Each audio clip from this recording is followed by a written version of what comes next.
আসসালামু আলাইকুম। আল কোরআন আল্লাহর বাণী, যা জিবরাইল আলাইহিসসালাম মারফত সুদীর্ঘ ২৩ বছরে আল্লাহ তাআলার পক্ষ থেকে আমাদের প্রিয় নবী হযরত মুহাম্মদ সাল্লাল্লাহু আলাইহি ওয়াসাল্লামের প্রতি অবতীর্ণ হয়। আল কুরআনকে আল্লাহ রাব্বুল আলামিন সকল মানুষের সার্বিক কল্যাণ ও মুক্তির দিশারি বা পথ প্রদর্শক রূপে নাজিল করেছেন। আল কোরআনের ভূমিকা হল সূরাতুল ফাতিহা। এটিকে আবার আল কুরআনের সারসংক্ষেপও বলা হয়। তাই সূরা ফাতিহা পবিত্র কোরআনের একটি গুরুত্বপূর্ণ সূরা। পবিত্র কোরআনের সূরাগুলোর নামকরণ আল্লাহ তাআলার নির্দেশিত বিষয়। মূলত এ নামগুলো গোটা সূরার নিদর্শন বা প্রতীক মাত্র। পবিত্র কোরআনের সূরাগুলোকে সম্পূর্ণ ভিন্ন প্রেক্ষাপটে এবং এক সূরাকে অন্য সূরা থেকে পৃথককরণের লক্ষ্যে একটি বিশেষ নাম দেওয়া হয়েছে। সূরা ফাতিহার নামও অনুরূপ একটি, যা আল্লাহ তাআলার নির্দেশেই রাখা হয়েছে। সূরা ফাতিহার অনেক নাম রয়েছে। ইমাম বুখারী রহমতুল্লাহ আলাইহি বলেন, সূরাটির নাম উম্মুল কিতাব এজন্য রাখা হয়েছে যে এই সূরার মাধ্যমেই পবিত্র কোরআনের সংকলন কার্য শুরু করা হয়েছে এবং এই সূরা পাঠের মাধ্যমে সালাত আদায় করা হয়ে থাকে। সূরা ফাতিহাকে উম্মুল কুরআন এজন্য বলা হয়েছে যে এটা দিয়েই কুরআন শুরু হয়েছে এবং এর মধ্যে সমস্ত ইলম শামিল রয়েছে। ফাতিহাতুল কিতাব, উম্মুল কুরআন, আস-সাবউল মাসানি সহ এই সূরার অনন্য ৩০টি নাম পবিত্র কুরআন ও বিভিন্ন হাদিসে সহিহ ও মুরসাল সূত্রে অবতীর্ণ হয়েছে। প্রকাশ থাকে যে পবিত্র কোরআনের সূরাসমূহের এক বা একাধিক নামকরণ মাক্কি ও মাদানী সূরার আগে পিছে সংযোজন ও আয়াতসমূহের বিন্যস্তকরণ সবকিছুই তাওকিফি, অর্থাৎ আল্লাহর ওহী কর্তৃক প্রত্যাদিষ্ট ও রাসূল সাল্লাল্লাহু আলাইহি ওয়াসাল্লাম কর্তৃক সন্নিবেশিত, যা অপরিবর্তনীয়। সূরা আল ফাতিহা কোরআনের একটি বিশেষ গুরুত্বপূর্ণ সূরা।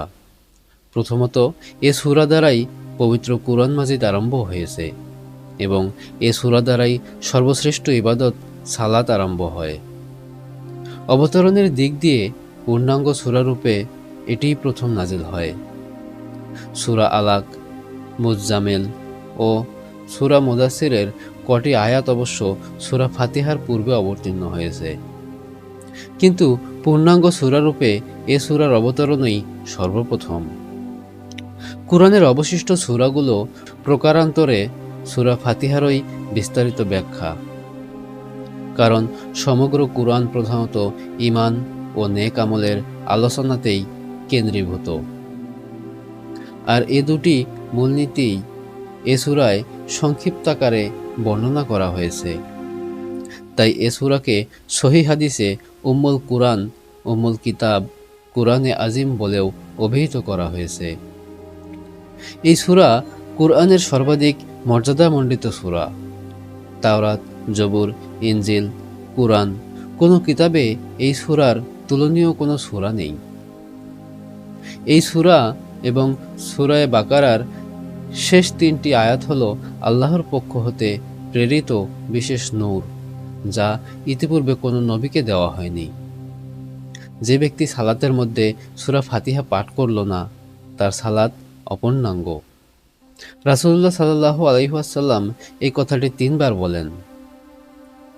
রাবী হযরত আবু হুরায়রা রাদিয়াল্লাহু তাআলা আনহুকে জিজ্ঞেস করা হলো, যখন আমরা ইমামের পিছনে থাকি, জবাবে তিনি বলেন, তুমি তখন ওটা চুপে চুপে পড়ো।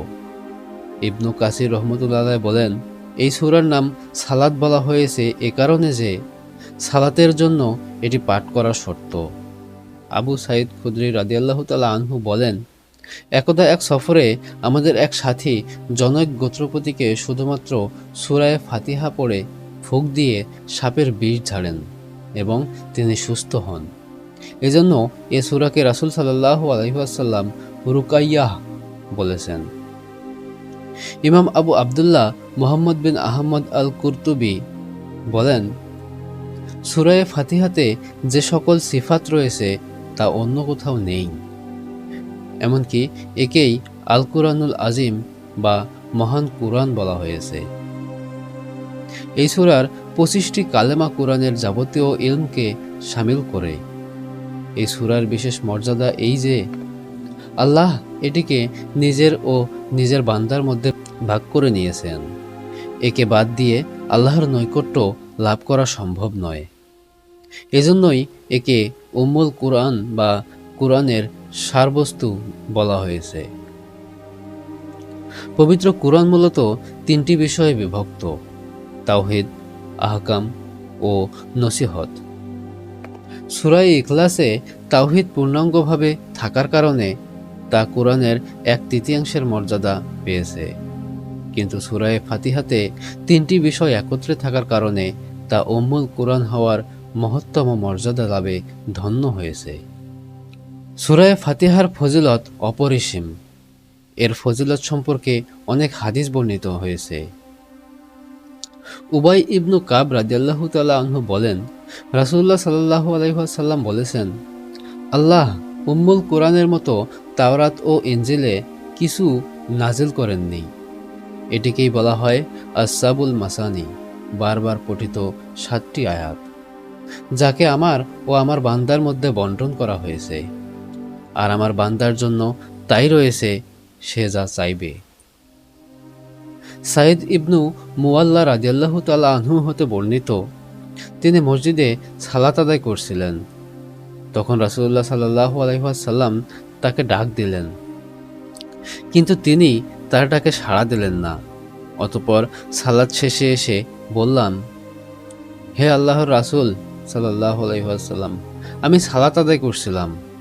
রাসূলুল্লাহ সাল্লাল্লাহু আলাইহি ওয়াসাল্লাম বললেন, আল্লাহ কি বলেননি, হে বিশ্বাসীগণ, তোমরা আল্লাহ ও তার রাসূলের ডাকে সাড়া দাও যখন তোমাদেরকে ডাকা হয়।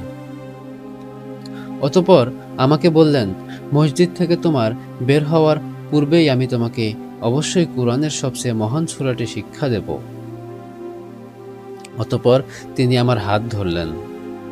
যখন তিনি মসজিদ থেকে বের হতে চাইলেন, তখন আমি তাকে স্মরণ করিয়ে দিলাম, আপনি কি আমাকে বলেননি যে তোমাকে আমি কুরআনের সবচেয়ে মহান সূরাটি শিক্ষা দেব? রাসূলুল্লাহ সাল্লাল্লাহু আলাইহি ওয়াসাল্লাম বলেন, সূরাটি হচ্ছে আলহামদুলিল্লাহি রাব্বিল আলামিন। এটি সাবউল মাসানি এবং কুরআনুল আজিম যা আমাকে দেওয়া হয়েছে। এটি সাবউল মাসানি এবং কুরআনুল আজিম যা আমাকে শিক্ষা দেওয়া হয়েছে। আবু হুরায়রা রাদিয়াল্লাহু তাআলা আনহু বলেন, রাসূলুল্লাহ সাল্লাল্লাহু আলাইহি ওয়াসাল্লাম বলেছেন, যে ব্যক্তি সালাত আদায় করল আর সূরা ফাতিহা পড়ল না, তার সালাত অসম্পূর্ণ।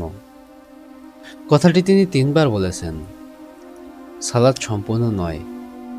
বলা হলো, হে আবু হুরায়রা, আমরা কোনো কোনো সময় ইমামের পিছনে থাকি। তিনি বললেন, আপনি মনে মনে পড়ুন, কারণ আমি রাসূলুল্লাহ সাল্লাল্লাহু আলাইহি ওয়াসাল্লামকে বলতে শুনেছি, আল্লাহ বলেন, আমি সালাতকে আমার মাঝে ও আমার বান্দার মাঝে ভাগ করে দিয়েছি, অর্ধেক আমার আর অর্ধেক আমার বান্দার। আমার বান্দার জন্য তাই রয়েছে যা সে চায়। রাসূলুল্লাহ সাল্লাল্লাহু আলাইহি ওয়াসাল্লাম বললেন, তোমরা সূরা ফাতিহা পড়ো। কোনো বান্দা যখন বলে আলহামদুলিল্লাহি রাব্বিল আলামিন, তখন আল্লাহ বলেন, আমার বান্দা আমার প্রশংসা করেছে। যখন বলে আর রহমানির রহিম, তখন আল্লাহ বলেন, আমার বান্দা আমার গুণ বর্ণনা করেছে। বান্দা যখন বলে মালিকি ইয়াউমিদ্দিন, আল্লাহ বলেন, আমার বান্দা আমার মর্যাদা বর্ণনা করেছে। বান্দা যখন বলে ইয়্যাকা নাবুদু ওয়া ইয়্যাকা নাস্তাঈন, আল্লাহ বলেন, এ হচ্ছে আমার ও আমার বান্দার মাঝের কথা। আমার বান্দার জন্য তাই রয়েছে যা সে চায়।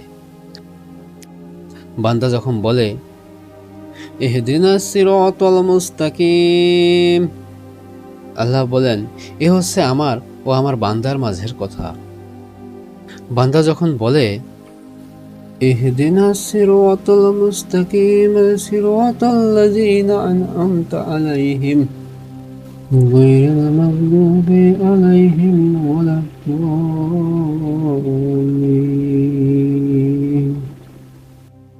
আল্লাহ বলেন, এসব হচ্ছে আমার বান্দার জন্য তাই রয়েছে যা সে চায়। ইবনু আব্বাস রাদিয়াল্লাহু তাআলা আনহু থেকে বর্ণিত, নবী করিম সাল্লাল্লাহু আলাইহি ওয়াসাল্লামের সাহাবীগণের এক দল এক পানির কূপওয়ালাদের নিকট পৌঁছালেন, যাদের একজনকে বিচ্ছু অথবা সাপে দংশন করেছিল। কূপওয়ালাদের এক ব্যক্তি এসে বলল, আপনাদের মধ্যে কোনো মন্ত্র জানা লোক আছে কি? এ পানির ধারে বিচ্ছু বা সাপে দংশন করা একজন লোক আছে। সাহাবীগণের মধ্যে একজন আবু সাঈদ খুদরি গেলেন এবং কতক ভেড়ার বিনিময়ে তার উপর সূরা ফাতিহা পড়ে ফুঁক দিলেন। এতে সে ভালো হয়ে গেল এবং তিনি ভেড়াগুলি নিয়ে সাথীদের নিকট আসলেন। তারা এটা অপছন্দ করল এবং বলতে লাগলো, আপনি কি আল্লাহর কিতাবের বিনিময় গ্রহণ করলেন? অবশেষে তারা মদিনায় পৌঁছে বললেন, হে আল্লাহর রাসূল সাল্লাল্লাহু আলাইহি ওয়াসাল্লাম, তিনি আল্লাহর কিতাবের বিনিময় গ্রহণ করেছেন। তখন রাসূলুল্লাহ সাল্লাল্লাহু আলাইহি ওয়াসাল্লাম বললেন, তোমরা যেসব জিনিসের বিনিময় গ্রহণ করে থাকো তার মধ্যে আল্লাহর কিতাব অধিকতর উপযোগী। অন্য বর্ণনায় আছে, নবী করিম সাল্লাল্লাহু আলাইহি ওয়াসাল্লাম বললেন, তোমরা ঠিক করেছো, ছাগলের একটি ভাগ আমার জন্য রাখো। আবু হুরায়রা রাদিয়াল্লাহু তাআলা আনহু বলেন, রাসূলুল্লাহ সাল্লাল্লাহু আলাইহি ওয়াসাল্লাম উবাই ইবনু কাব রাদিয়াল্লাহু আনহু এর নিকট গেলেন। এর সময় তিনি সালাত আদায় করছিলেন। নবী করিম সাল্লাল্লাহু আলাইহি ওয়াসাল্লাম বললেন, হে উবাই। তখন উবাই রাদিয়াল্লাহু তাআলা আনহু মুখ ফিরালেন, কিন্তু কোনো সাড়া দিলেন না। অতঃপর উবাই রাদিয়াল্লাহু তাআলা আনহু হালকা করে সালাত আদায় করলেন এবং রাসূলুল্লাহ সাল্লাল্লাহু আলাইহি ওয়াসাল্লামের নিকটে ফিরে এসে বললেন, হে আল্লাহর রাসূল সাল্লাল্লাহু আলাইহি ওয়াসাল্লাম, আসসালামু আলাইকুম। রাসূলুল্লাহ সাল্লাল্লাহু আলাইহি ওয়াসাল্লাম বললেন, ওয়ালাইকুমুস সালাম। নবী করিম সাল্লাল্লাহু আলাইহি ওয়াসাল্লাম বললেন, হে উবাই, আমি যখন তোমাকে ডাকলাম, আমার ডাকে সাড়া দিতে তোমাকে বাধা দিল কে? উবাই রাদিয়াল্লাহু তাআলা আনহু বললেন, ইয়া রাসূলুল্লাহ সাল্লাল্লাহু আলাইহি ওয়াসাল্লাম, আমি সালাতের মধ্যে ছিলাম। রাসূলুল্লাহ সাল্লাল্লাহু আলাইহি ওয়াসাল্লাম বললেন, কেন? আল্লাহ ওহী করে তোমাদের যা বলেছেন তা কি তুমি পড়োনি? আল্লাহ বলেন, যখন আল্লাহ এবং তার রাসূল তোমাদের ডাকেন, তোমরা তাদের ডাকে সাড়া দাও। উবাই রাদিয়াল্লাহু তাআলা আনহু বললেন, হ্যাঁ, হে আল্লাহর রাসূল সাল্লাল্লাহু আলাইহি ওয়াসাল্লাম, আল্লাহ তো এভাবেই বলেছেন, আমি আর কখনো এই কাজ করব না। নবী করিম সাল্লাল্লাহু আলাইহি ওয়াসাল্লাম বললেন, আমি কি তোমাদেরকে এমন একটি সূরা শিক্ষা দেব যা পূর্বে কখনো নাজিল হয়নি? তাওরাতে হয়নি, জাবুরে হয়নি, ইনজিলে হয়নি, অনুরূপ ফুরকান তথা কুরআন মাজিদেও নাজিল হয়নি। আমি বললাম, জি হ্যাঁ, শিখিয়ে দিন, হে আল্লাহর রাসূল সাল্লাল্লাহু আলাইহি ওয়াসাল্লাম। রাসূলুল্লাহ সাল্লাল্লাহু আলাইহি ওয়াসাল্লাম বললেন, আমি আশা রাখছি তুমি মসজিদ হতে বের হওয়ার পূর্বেই জানতে পারবে। উবাই রাদিয়াল্লাহু তাআলা আনহু বলেন, তারপর রাসূলুল্লাহ সাল্লাল্লাহু আলাইহি ওয়াসাল্লাম আমার হাত ধরে হাদিস বলতে লাগলেন, আর আমি বিলম্ব করছিলাম এই ভয়ে যে তিনি কথা শেষ হওয়ার পূর্বেই দরজায় পৌঁছে যাবেন। অতঃপর আমরা যখন দরজার নিকট গেলাম, তখন আমি বললাম, হে আল্লাহর রাসূল সাল্লাল্লাহু আলাইহি ওয়াসাল্লাম, সেই সূরাটি কি যা শিক্ষা দেওয়ার ইচ্ছা করেছিলেন? নবী করিম সাল্লাল্লাহু আলাইহি ওয়াসাল্লাম বললেন, তুমি সালাতে কি পড়ো? উবাই রাদিয়াল্লাহু তাআলা আনহু বললেন, আমি তার সামনে উম্মুল কুরআন পড়লাম। নবী করিম সাল্লাল্লাহু আলাইহি ওয়াসাল্লাম বললেন, যার হাতে আমার প্রাণ রয়েছে তার কসম, আল্লাহ তাআলা সূরা ফাতিহার মতো কোনো সূরা তাওরাত, জাবুর, ইনজিল ও ফুরকান নামক কোনো গ্রন্থে অবতীর্ণ করেনি। নিশ্চয়ই সূরা ফাতিহা হচ্ছে সাবউল মাসানি। ইবনু আব্বাস রাদিয়াল্লাহু তাআলা আনহু বলেন, একদা রাসূলুল্লাহ সাল্লাল্লাহু আলাইহি ওয়াসাল্লামের নিকট জিবরাইল আলাইহিস সালাম ছিলেন। হঠাৎ জিবরাইল আলাইহিস সালাম উপর দিকে এক শব্দ শুনতে পেলেন এবং চক্ষু আকাশের দিকে করে বললেন, এ হচ্ছে আকাশের একটি দরজা, যা পূর্বে কোনোদিন খোলা হয়নি। সে দরজা দিয়ে একজন ফেরেশতা অবতীর্ণ হলেন এবং রাসূলুল্লাহ সাল্লাল্লাহু আলাইহি ওয়াসাল্লামের নিকটে এসে বললেন, আপনি দুটি নূরের সুসংবাদ গ্রহণ করুন, যা আপনাকে প্রদান করা হয়েছে। তা আপনার পূর্বে কোনো নবীকে প্রদান করা হয়নি। তা হচ্ছে সূরা ফাতিহা এবং সূরা বাকারার শেষ 2 আয়াত।